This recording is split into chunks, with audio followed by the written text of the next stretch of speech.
This is the WJTS News. In the news tonight, Petersburg Police Department asking for public's help. Jasper woman behind bars. COVID-19 update. Kurguksa will be in with sports, and our Monday with the Mayor segment continues with Jasper Mayor Dean Vonderheide. All this and more coming up on WJTS TV News.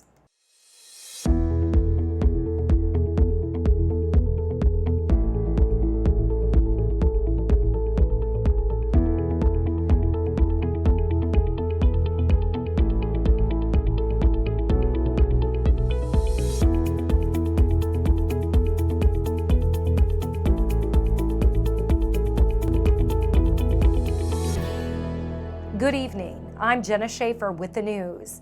Now, just into the newsroom, we have a confirmed third case of COVID-19 in Dubois County. We will have more on the story later, but right now just confirmed that there is a third case of COVID-19 in Dubois County. The Petersburg Police Department is asking for the public's assistance to find someone who vandalized several pieces of property. On Friday night, an unknown suspect vandalized several buildings, street signs, automobiles, and a church. Offensive language was spray painted on a building, and a racial slur was spray painted on a street sign. Tires were slashed, and a glass casing was broken at a church. If anyone has any information about these acts, please contact the Petersburg Police Department at 812-354-8716, or you can message their Facebook page. A Jasper woman was arrested on OWI charges. On Sunday night, the Jasper Police Department was contacted by a citizen who said an unknown intoxicated woman got into his vehicle. While officers were on their way to the scene, the woman, who was later identified as 35-year-old Allison Doan of Jasper, got into a white 2014 Ford Fusion and left the scene. Officers located Doan and pulled her over in the Heimet Sports parking lot. Officers found Doan to be under the influence of alcohol. Doan was later found to have a BAC of .186. She was taken to the Dubois County Security Center and was charged with a Class A misdemeanor count of operating while intoxicated, endangering a person, a Class A misdemeanor count of operating while intoxicated with a level over .15, and a Class B misdemeanor count of unauthorized entry of a motor vehicle. Indiana's COVID-19 numbers have now been updated. As of Monday morning this morning, the state has 35 deaths, 1,787 positive cases, and 11,658 individuals were tested. Now, when looking at our local counties, like I told you just a little bit ago, Dubois County is updated. There are now 3 confirmed cases of COVID-19 in Dubois County. We have 2 positive cases in Orange County. Crawford County also has a positive case. Posey has 3 confirmed cases, and Lawrence County has 9. Gibson has 4, and Warwick County has 8. Vanderburgh has 17 cases. Davies, Martin, Spencer, Perry, and Pike counties all have no confirmed cases at this time. To see a map of the cases by county, you can visit in.gov/ISDH.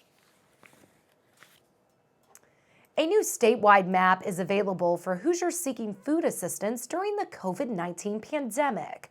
The Indiana Family Social Services Administration's teamed up with the state's food banks, the Indiana Hunger Network, and Feeding Indiana's Hungry to create the interactive map. The new tool can be used on desktop and laptop computers and on other mobile devices.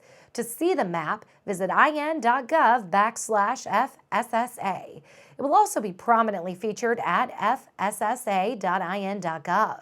This map shows 2 types of organizations: food pantries and meal sites. Food pantries are locations where Hoosiers can pick up groceries and can take them home to cook with. Meal sites provide Hoosiers with meals that are ready to take home and eat. For more information, visit our website at WJTS.tv. Dubois County's health officer is reminding residents to practice social distancing. In a message that was released on Sunday afternoon, Dr. Ted Walflard expressed his concerns with those who aren't taking the stay-at-home order seriously. Wafflart says that social distancing must be maintained to be able to flatten the curve. Wafflart reminds residents not to socialize with those outside of their immediate household. This means no sleepovers, parties, playdates for children, no get-togethers or carpooling with people outside of your home. Groups of people playing or practicing sports together is not practicing social distancing. Even neighborhood children should not be getting together.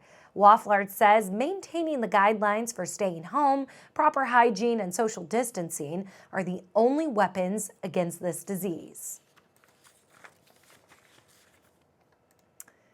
U.S. Senator Mike Braun of Jasper held a virtual press conference this morning on Monday, focusing on how COVID-19 is affecting the state of Indiana.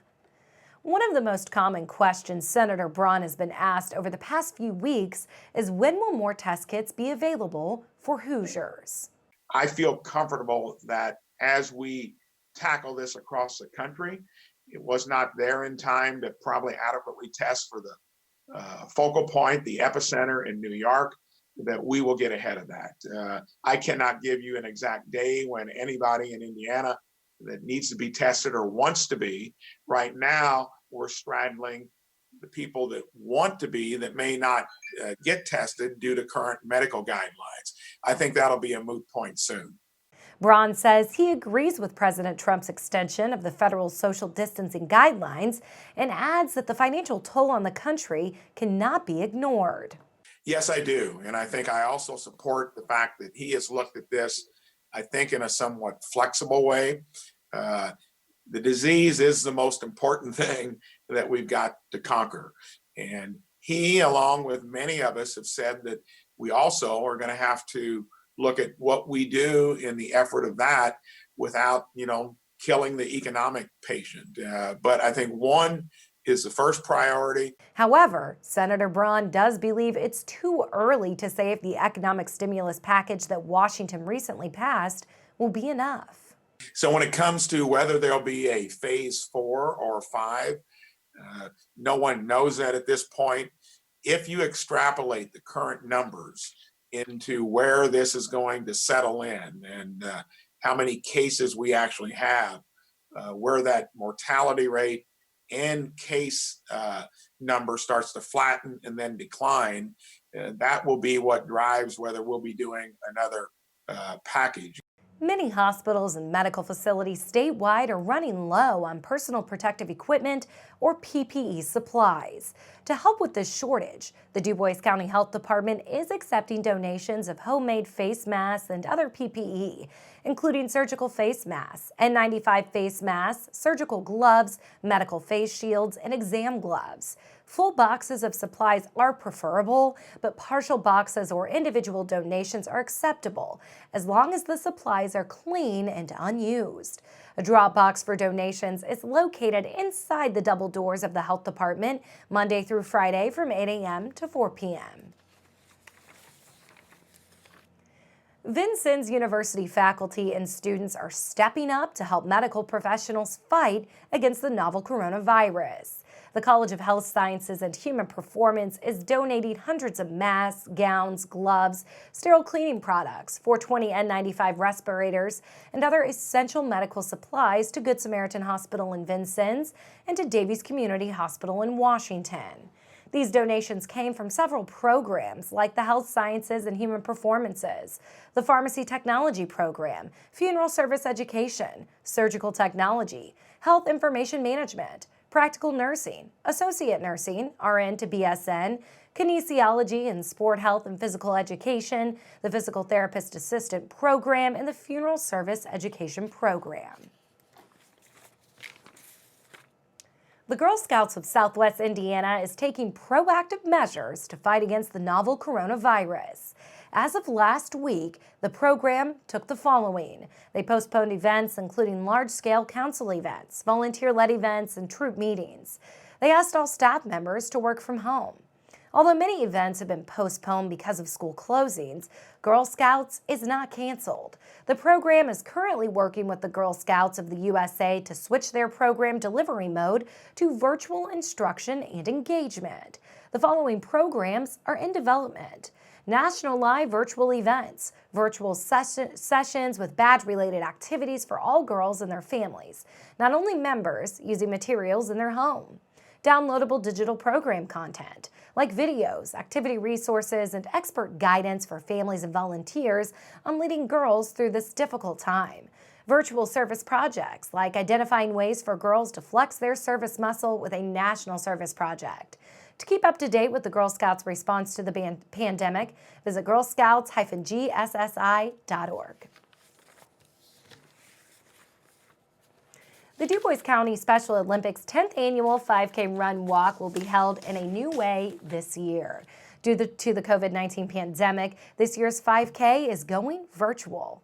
Walkers and runners will choose their own starting line anytime and anywhere they desire, whether it's a treadmill or a neighborhood street.